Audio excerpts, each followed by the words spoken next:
Kita bahas lebih dalam, saudara, soal kecelakaan kereta di Bekasi, Jawa Barat, bersama dengan analis transportasi perkeretaapian MTI Muhammad Fahmi Arsyad. Mas Fahmi, selamat petang. Ya, selamat petang Mas Dipo. Mas Fahmi, saya ingin sederhanakan bahwa di stasiun Bekasi Timur, simpelnya atau sederhananya adalah ada dua kecelakaan. Pertama, kereta menabrak taksi online, kemudian 10 menit berselang, kereta ataupun KRL, mohon maaf, ditabrak dengan kereta api jarak jauh.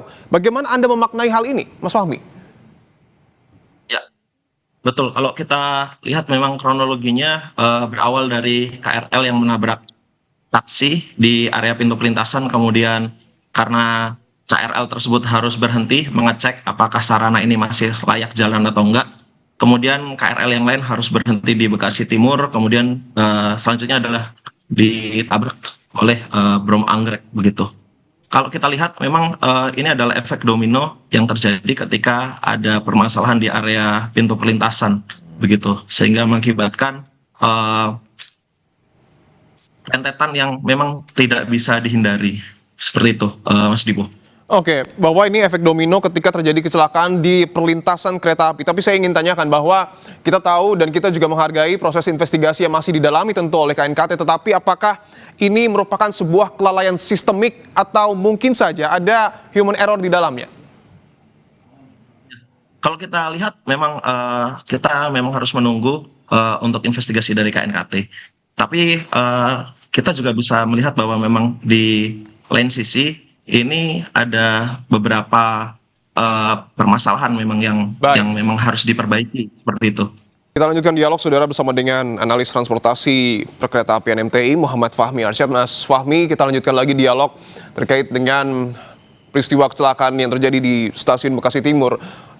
Mungkin bisa Anda jelaskan kembali apakah ini adalah murni persoalan ataupun ada kelalaian sistemik atau mungkin juga ada potensi human error di sana, Mas Fahmi? Siap, izin Mas Dipo sebelum saya jawab pertanyaan, dari keluarga besar MTI ikut berbela-sungkawa Mas untuk keluarga besar Kompas TV atas meninggalnya Mbak In untuk musibah semalam. Oke, izin Mas Dipo. Jadi kalau kita lihat memang kejadian semalam itu kita bisa runut lebih jauh sebetulnya Mas. Jadi terkait kejadian taksi Matic ini mogok itu dan menabrak atau penyebab kecelakaan itu udah terjadi beberapa kali. Jadi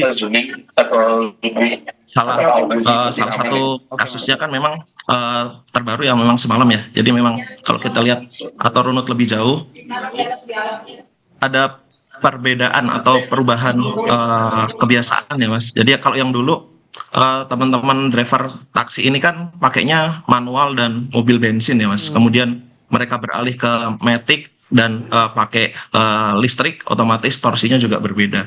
Nah, ini juga memang salah satu yang harus dibenahi dulu Mas, dari supaya kejadian